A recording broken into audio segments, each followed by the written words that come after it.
అంటే ఇప్పుడు ఒక ఆఫీస్ ఇప్పుడు ప్రజెంట్ ఉన్న ఆఫీసర్ దగ్గరికి వచ్చి ఎవరన్నా అంటే మినిస్టర్ గారు ఇంకో అతను వెళ్ళి అన్యాయంగా అరెస్ట్ చేసేయండి, ఏదో కేసు పెట్టి అరెస్ట్ చేసేయండి అన్నారు అనుకోండి, అది ఏదో జైలు దోసేయండి అని అన్నారు అనుకోండి, అప్పుడు వాళ్ళు ఒప్పుకునేవారు సార్ అలాగా? ఇప్పుడు ఆయన ఈ దేశంలో ఒక మంత్రిని, తన మంత్రివర్గంలో ఉన్నటువంటి ఒక మంత్రిని 10,000 లంచం తీసుకున్నాడని అరెస్ట్ చేయించిన ఘనత అయింది. మన ఎన్టీఆర్ గారిది. రామచంద్రరావు అని కుకట్పల్లి ఎమ్మెల్యేగా ఉండేవాడప్పుడు మినిస్టర్గా అయినాడు. మరి ఇవాళ చేయమనండి, ఒక్కొక్కడి మీద స్కాములు అన్నీ బయటపడతా ఉన్నాయి, మరి అరెస్టులు జరగట్లేదే. అవునండి. ఆయనకి ఎప్పుడు అది లేదండి, ఎవరికో చేయాలని వాడి కాంట్రాక్ట్ ఇవ్వాలా, ఇటుకి చేయాలా, ఎప్పుడూ లేదు ఆయనకు. అంటే నేను ఇప్పుడు ప్రస్తుతం ఆఫీసర్లు ఏం చేస్తున్నారంటే అండి, ఎవరన్నా మినిస్టర్ చెప్పారనుకోండి, అంటే మొత్తం ఏ రాష్ట్రమైనా సంగతి చెప్తున్నాను, ఆయన ఎంత గొప్ప మనిషి అంటే నేనేదో ఆయన దగ్గర పనిచేసినాడని చెప్పట్లేదు. అప్పుడు మన రుద్దం ప్రభాకర్ రావు గారు డీజీపీగా ఉన్నారు. ఎస్ఐ సెలక్షన్స్ జరుగుతున్నాయి. గుంటూరు నుంచి ఎన్టీఆర్కి ఫ్యాన్, ఆయన పేరు పెట్టి పిలుస్తాడు, అంత దగ్గర ఫ్యాన్ అనమాట, పిచ్ ఫ్యాన్. వాడు post graduate, return test pass అయ్యాడు. నా సమక్షంలోనే వాడు వచ్చి పెద్ద ఆయన దగ్గరికి వచ్చి, అయ్యా నేను పోస్ట్ గ్రాడ్యుయేట్ని, ఎంఏ అయిపోయింది, రిటర్న్ టెస్ట్ అయిపోయింది ఎస్ఐకి, ఇంటర్వ్యూలో కాస్త హెల్ప్ చేసి నన్ను ఎస్ఐగా సెలెక్ట్ చేయండి అని అడిగాడు. తప్పేం లేదు కదా. అవును. ఆయన ప్రభాకర్ రావు గారికి చెప్పాడు నా సమక్షంలోనే, ఫ్యాన్ వీడు హెల్ప్ చేయండి అది. వాడు సెలెక్ట్ కాల. ఇక ఎంత కోపం వచ్చిందంటే ఆయనకు, ఎందుకు ఈ బోర్డు ముఖ్యమంత్రి పదవి, రిటర్న్ టెస్ట్లో పాస్ అయిన వాడికి నేను ఎస్ఐ పోస్ట్ ఇప్పించలేకపోతే ఎందుకు ఈ పదవి అని చెప్పి డామ్ డూమ్ అని తెలియజేశాడు. ఆయన కూడా ఎట్లా నర్సయ్య గారు ఏం చేయాలి, వాడు సెలెక్ట్ కాలేదు, ఏం చేయండి, నేను చెప్తానులేండి సార్, మీరు ఎందుకు అట్లా ఉండండి చెప్పాను. సార్ ఇప్పుడు రిటర్న్ టెస్ట్లో పాస్ అవడం అంటే 40% వచ్చినోడు పాస్ అయినట్టే, 70% 80% వచ్చినోడు పాస్ అయినట్టే, 100 వచ్చినోడు కూడా పాస్ అయినట్టే. ఇంటర్వ్యూలో 25 మార్కులు, 70 మార్కులు వచ్చినోడికి 5 మార్కులు వేసామనుకోండి, 75 వస్తాయి వాడికి. వీడు 40% తోటి క్వాలిఫై అయినటువంటి వాడికి 20 మార్కులు వేసామనుకోండి, 25కి 60 వస్తాయి. మరి 75 సెలెక్ట్ చేయాలి కదని న్యాయంగా మెరిట్ ప్రకారం. అట్లా పోయింది సార్ వాడిది. మీరు డీజీపీ గారినో ఇంకొకరినో తప్పట్టకూడదు. రిటన్ టెస్ట్ పాస్ కావడం వేరు, ఫైనల్గా మెరిట్ లిస్ట్లో రావడం వేరు అని చెప్తే ఆయన కన్విన్స్ అయినాడు. అప్పుడు అది అట్లా చెప్పేవాళ్ళు ఉంటే ఆయన వెంటనే కన్విన్స్ అవుతాడు. తర్వాత ప్రభాకర్ రావు గారు కూడా అన్నారు, భలే చెప్పావా నువ్వు, జరిగింది అదే పాపం వాడికి. అట్లా అందువల్ల ఎందుకంటే ఆయనకి ఆ పరిపాలన అనుభవం లేదు కాబట్టి వెంటనే అందులో సినిమాల్లో లాగా ఇమ్మీడియట్గా రియాక్ట్ అవుతాడు మనిషి. దాన్ని మనం కరెక్ట్గా కనుక డీల్ చేస్తే ఇబ్బంది ఏమి ఉండదు ఆయనతో. ఇది మన ఆంధ్రప్రదేశ్ చరిత్రలో ఎప్పుడు లేని విధంగా, అంటే మంత్రులు, అంటే మాజీ మంత్రులు జైలుకి వెళ్ళడం చూసాం, కానీ మాజీ ముఖ్యమంత్రి జైలుకి వెళ్ళటం మన చంద్రబాబు నాయుడు గారి విషయం చూసామండి. మాజీ ముఖ్యమంత్రి చంద్రబాబు నాయుడు గారు జైలుకి వెళ్ళారండి. అవును. అంటే నేను అనుకోవటం, అంటే ఏదన్నా కేసు పెట్టాలని అనుకున్నాను అనుకోండి, పెట్టేయగలం అంటారా? అంటే అది ఇప్పుడు కేసు అది విచారణలో ఉంది కాబట్టి మనం కరెక్టా కాదని చెప్పడం కరెక్ట్ కాదు, మాట్లాడడం కరెక్ట్ కాదు. కానీ ఏదైనా కూడా ప్రైమా ఫేసి కేసు కనుక ఉంటే, ప్రాథమికమైనటువంటి విచారణ జరిగి ఆరోపణలు కనుక ఉంటే కేసు పెట్టడంలో తప్పు లేదు. ఎవరి మీదైనా కేసు పెట్టవచ్చు. ముఖ్యమంత్రి ఇప్పుడు ఇందిరాగాంధీని అరెస్ట్ చేయలేదా? అవునండి. పివి నరసింహరావు గారు మీద కేసు పెట్టలేదా? అవునండి. పెడతారు. కేసు పెట్టడంలో తప్పు లేదు. కానీ ఆ కేసులో నిజం ఎంత, అబద్ధం ఎంత, మన విచారణ చేసినటువంటి అధికారి ఎంతవరకు విచారణ చేశాడు, దాని మీద ఆధారపడి ఉంటుంది. అంటే మీరు ఒక గవర్నమెంట్ ఆఫీసర్గా రిటైర్ అయ్యారు కాబట్టి నేను అడుగుతున్నా, అంటే నాకు అనవసరం, నువ్వు ఏం చేస్తావు నాకు తెలియదు, వాడిని ఏదో విధంగా జైల్లో పంపించాను అన్నారు అనుకోండి, నువ్వు ఏం చేస్తావు నాకు తెలియదు. ఇప్పుడు జరుగుతున్నాయి అయ్యే కదా, ఇప్పుడు జరుగుతున్నాయి అయ్యే. ఇప్పుడు నీకు ప్రజాస్వామ్యం అంటామండి, రాజ్యాంగం అంటున్నామండి.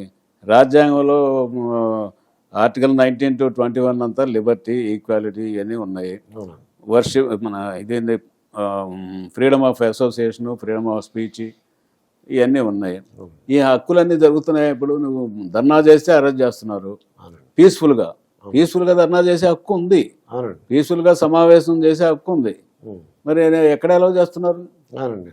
అంటే మిగతా వాళ్ళు ఎఫెక్ట్ అయిపోతారు, లేదంటే లాండ్ ఏం ఎఫెక్ట్ కదండి. ఇంతకుముందు మేము పనిచేసిన జిల్లాల్లో మేము వేరే విధంగా చెప్పొద్దు, ఎవరైనా ఎంక్వైరీ చేయండి, ఎవరైనా ఊరేగింపు తీస్తే ఏంటయ్యా మీ సమస్యని అడిగేవాళ్ళం. ఇది సార్ మాది, మీరు నలుగురు రండి, మేము కలెక్టర్ని కల్పిస్తాం, లేకపోతే ముఖ్యమంత్రిని కల్పిస్తాం, అంతేగాని మీరు వచ్చి ఇక్కడ గొడవ చేయొద్దు, హాయిగా రోడ్డు పక్క కూర్చోండి, లా అండ్ ఆర్డర్ ప్రాబ్లం లేనంత వరకు నీకేం సమస్య అండి. అది చేయట్లా ఇవాళ. నలుగురు వాడికి జీతాలు పెంచమనో, వాడి ఇంకేదో హక్కులు కావాలనో వాడు గొడవ చేస్తూ ఉంటే, వాళ్ళు ఏమైనా బస్సుల మీద రాళ్ళు వేసి లేకపోతే ఇంకేదో ముట్టడి చేసి గందరగోళం చేస్తే ఓకే, అరెస్ట్ చేయండి. ఇవాళ ఏంటి హౌస్ అరెస్ట్లు, మాట్లాడితే హౌస్ అరెస్ట్, బయటకు పోకుండా అరెస్ట్ ఏంటంటే అసలు ప్రజాస్వామ్యం మరి ఇబ్బంది అవుతుంది కదండి. అందుకనే ప్రజాస్వామ్య వ్యవస్థలో ప్రజల్లో చైతన్యం రానంత వరకు ప్రజాస్వామ్యం పరిడవిల్లదండి. అందుకే ఇన్ని కష్టనిష్ఠురాలు లేకపోతే లోపాలు ఉన్నా కూడా ఒక French philosopher O disrespected democracy still I love you అంటాడు. అందువల్ల నీకు ఎటర్నల్ విజిలెన్స్ ఇది ప్రైస్ ఆఫ్ లిబర్టీ అండి. ప్రజలు అప్రమత్తంగా ఉంటే రాజకీయ నాయకులు కూడా వీళ్ళు కంట్రోల్లో ఉంటారు. వీడు ఎంతసేపటికి నేను 500 రూపాయలు తీసుకోను లేకపోతే క్వార్టర్ బాటిల్ తీసుకోను, ఓటేసాను, 5 ఏళ్ల వరకు నాకేం పని లేదని అని వీడు ఎంతకాలం అనుకుంటాడో ఆ రోజున పబ్లిక్ని ఎందుకు లెక్క చేయాలి ఎవరైనా కూడా. ఇప్పుడు పబ్లిక్ కూడా అందరూ కూడా భయపడుతున్నారు, అంటే భయపడుతున్నారు, అమ్మో అంటున్నారు. అవును, ఇప్పుడు అమ్మో అంటే నువ్వు డబ్బు తీసుకుని ఓటేసినప్పుడు వాడు చేసే అవినీతిని క్వశ్చన్ చేసే అధికారం నీకు ఎక్కడుంది? అది ఇంకా లేదు, నువ్వు నిజాయితీగా ఓటేయలేదు కదా. అవునండి. మరి నువ్వు డబ్బులు తీసుకున్నావు అంతే, అయిపోయా. అంటే మీరు ఈ ఎన్టీ రామారావు గారి పిల్లల్ని చూశారు కాబట్టి బాలకృష్ణ గారు మనం ఏం చేశారంటే ఎన్టీ రామారావు గారి వర్ధన సందర్భంగా జూనియర్ ఎన్టీఆర్ కొన్ని ఫ్లెక్సీలు పెట్టారండి. అవన్నీ మనం మాట్లాడు అంటే నేను అనుకోవడం అలా కాదు, నేను ఏంటంటే బాలకృష్ణ గారు నెమ్మదిగా చెవులు చెప్పచ్చు, అరిచేశారు అందరూ ఎదురుగుండా. ఏం జరిగినాయో వాళ్ళ ఫ్యామిలీ మధ్య ఏమున్నాయో ఈ పైకి మనం మాట్లాడకూడదు. అవునండి. మనకు అంత లోతుగా కూడా తెలియదు, మేము పట్టించుకోలేవు అటువంటి అన్ని కూడా. ఇప్పుడు ఏపీలో టీడీపీను జనసేన కలిసినాయి సార్, అంటే ఎలా ఉంటుంది అంటారు మీ ఐడియా? అంటే ఒక కామన్ మ్యాన్గా ఎలా ఉంటుంది అంటే వాళ్ళ ఓట్లు వీళ్ళకి, వీళ్ళ ఓట్లు వాళ్ళకి పర్క్యులేట్ అయ్యేంత వరకు మనం ఏం చెప్పలేం. అక్కడ షర్మిల గారు ఓ పార్టీ పెట్టారంటే కాంగ్రెస్ పార్టీ. ఇప్పుడు ఎన్ని పార్టీలు వచ్చినా కూడా అల్టిమేట్గా ప్రజలు డిసైడ్ చేసుకుంటారండి. నెక్స్ట్ మనం ఎవరిని సీఎం చేయాలనుకుంటే వాళ్ళని చేసేస్తారండి, అంతే అంతే. ఇంకా దాంట్లో సందేహమే లేదు. ఇప్పుడు పార్టీలకి దేశంలో ఎన్ని పార్టీలు ఉన్నాయండి. అయితే మీరు ఆఫీసర్గా ఉండి బాగా సంతోషం కలిగిన సంఘటన ఉందా సార్? బాగా సంతోషం అంటే మీ జీవితం ఎంతో ఒక 35 years ఎంతో చేస్తుంటారు సర్వీసు, బాగా సంతోషం కలిగిన సంఘటన ఉందా, అలాగే బాధ కలిగిన సంఘటన అరే రే అని? అట్లా అంటే చాలా ఉన్నాయనుకోండి, కానీ బాగా గుర్తుండిపోయిన సంఘటన? గుర్తుండిపోయి అన్నీ గుర్తుంటాయి. మొన్న 1 week బ్యాక్ 1974-75 బ్యాచ్ డిగ్రీ నా స్టూడెంట్స్గా ఉండి చీరాల్లో 1 week బ్యాక్ వాళ్ళ ఫ్యామిలీ, అంటే వాళ్ళందరూ ఇప్పుడు రిటైర్ అయిన వాళ్ళే. ఓకే. 74-75 అంటే దాదాపుగా అవి ఒక 26, ఒక 50 ఏళ్ళు అయిపోయినాయి కదా. అవునండి. వాళ్ళు ఒక 20 మంది 25 మంది ఫ్యామిలీస్ తోటి చీరాల్లో వాడరేవులో పార్టీ పెట్టుకొని పోయి వాళ్ళందరూ నాకు ఫోన్ చేశారు 50 ఏళ్ల తర్వాత. సార్ మేము స్టూడెంట్స్ సార్, మీ పాలిటిక్స్ లెక్చరర్గా మేము అప్పుడు విన్నాం సార్, మనం కలవాలి సార్, మీరు రావాలి సార్, ఇక్కడ నేను ఆడొస్తాను రా బాబు దూరం. చాలా సంతోషం అటువంటిది. 50 ఏళ్ల తర్వాత మన స్టూడెంట్స్ మనల్ని ఒక గ్రూపు 25 members ఫ్యామిలీస్తో సహా వాళ్ళు 1 గంట సేపు మాట్లాడారు, ఒక్కొక్కడు. చాలా ఇదిగా ఉండేది. తర్వాత ఇంకా బాగా గుర్తుండేదంటే నేను వైజాగ్ రూరల్ ఎస్పీగా ఉన్నప్పుడు నక్సలైట్ ప్రాబ్లం బాగుండేది. మేము naxalite problem law and order problem కంటే కూడా కొంచెం పాజిటివ్గా చూద్దామని చెప్పి ఒక క్వశ్చనైర్ తయారు చేసి ట్రైబల్ విలేజెస్కి పోయి, అక్కడ పోయేది ఎవరు, ఫారెస్ట్ వాడు పోతాడు, పోలీసు వాడు పోతాడు, అంతే కదా, మిగిలిన ఏ గవర్నమెంట్ సర్వీస్ రాదు. ఊళ్ళో స్కూల్ ఉందా, స్కూల్ ఉంటే టీచర్ వస్తున్నాడా, టీచరే ఏ ఊరు నుంచి ఇక్కడికి వస్తాడు, ఎన్ని గంటలకు వస్తాడు, మీ ఊళ్ళో రోడ్డు ఉందా, కరెంట్ ఉందా, వాటర్ ఉందా, ఇట్లా ఒక 20 క్వశ్చన్లు తయారు చేసి మా పెట్రోలింగ్ కానిస్టేబుల్స్ ద్వారా ఊళ్ళో పంపించేసి రిప్లైస్ రాయించుకొని వచ్చేవాళ్ళం. ఏమేమి సమస్యలు ఉన్నాయి వాళ్ళకి అనేది గవర్నమెంట్ దృష్టికి డైరెక్ట్గా పంపించేవాళ్ళం. పలానా ఊళ్ళో పలానా సమస్య ఉంది, పలానా సమస్య ఉంది.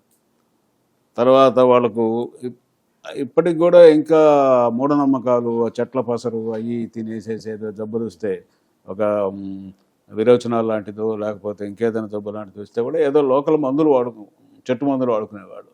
అటువంటిది కాకుండా డైరెక్ట్గా డిఎంఎండ్హెచ్ఓకి హెల్త్ సెక్రటరీకి లెటర్స్ రాసి లార్జ్ క్వాంటిటీలో మెడిసిన్స్ తీసుకొచ్చి మా పోలీస్ స్టేషన్స్లో ఏజెన్సీలో ఉండే పోలీస్ స్టేషన్ అన్నింటిలో నర్సీపట్నం కానీ మన పాడేరు కానీ చింతపల్లి కానీ సీలేరు కానీ ఇట్లా అన్ని చోట్ల పెడితే వాళ్ళు ఫ్రీగా వచ్చి తీసుకుపోయేవాళ్ళు. మామూలుగా కడుపుల నొప్పి, తలనొప్పి, జ్వరము, మోషన్స్ ఇవే కదా కామన్గా వచ్చే జబ్బులు. అటువంటి వాడు తీసిపోయేవాళ్ళు ఫ్రీగా వాళ్ళు. ఆ గుడ్ విల్ ఎంతవరకు వచ్చింది అంటే దళాల గురించి ఇన్ఫర్మేషన్ మాకు చెప్పేవాళ్ళు వచ్చి డైరెక్ట్గా. అప్పుడే ఇప్పుడు మనకు దాసరి శ్రీనివాసులు అని ఒక ఐఏఎస్ ఆఫీసర్ రిటైర్డ్, ఆయన ఒక 6 మంది ఆఫీసర్ని కిడ్నాప్ చేశారు నా టైంలోనే అక్కడ వైజాగ్లో చేస్తే వాళ్ళని రిలీవ్ చేసుకోవడానికి ఈస్ట్ గోదావరి డిస్ట్రిక్ట్ అనుకుంటాడు. ఈస్ట్ గోదావరిలో ఒకసారి చేశారు, వైజాగ్ డిస్ట్రిక్ట్లో ఒకసారి, వైజాగ్లో ఇలా బాలరాజు అప్పుడు మినిస్టర్గా ఉండే, మినిస్టర్ కాదు ఎమ్మెల్యేగా ఉండేవాడు. అతన్ని ఒక 2 ఐఏఎస్ ఆఫీసర్ని, మిగిలిన ఏదో అగ్రికల్చర్ ఆఫీసర్ వాళ్ళు 7-8 మందిని. ఓకే. ఆ రోజున్న అప్పుడు మన కేడీపేట విన్నారు కదా, కృష్ణదేవరాయపేట, అల్లూరి సీతారామరాజు ఏరియా, తర్వాత కోబూరు, ఆ ఫారెస్ట్లో నేను 21 రోజు ఉన్నాను వీళ్ళని సేవ్ చేయడానికి, ఈ కిడ్నాప్ అయిన వాళ్ళని సేవ్ చేయడానికి. అప్పుడే నా కూతురు అమెరికా వెళ్తుంది, మీ అమ్మాయి గారు మెడిసిన్ పీజీ చేయటానికి. ఆమెతోటి మాట్లాడటానికి కానీ ఆమెను సెండ్ ఆఫ్ ఇవ్వటానికి కానీ నాకు కుదరక ఫారెస్ట్లో ఉంటే, అప్పుడు గ్రేట్ మ్యాన్ ఆయన సుబ్బారెడ్డి గారిని మా డిఐజీ, అరే అమ్మాయి అమెరికా పోతాం అంటే ఫస్ట్ టైం నువ్వేంటారు బాబు నేను చూసుకుంటలేను బైరాపో అని చెప్పి అన్నాడు.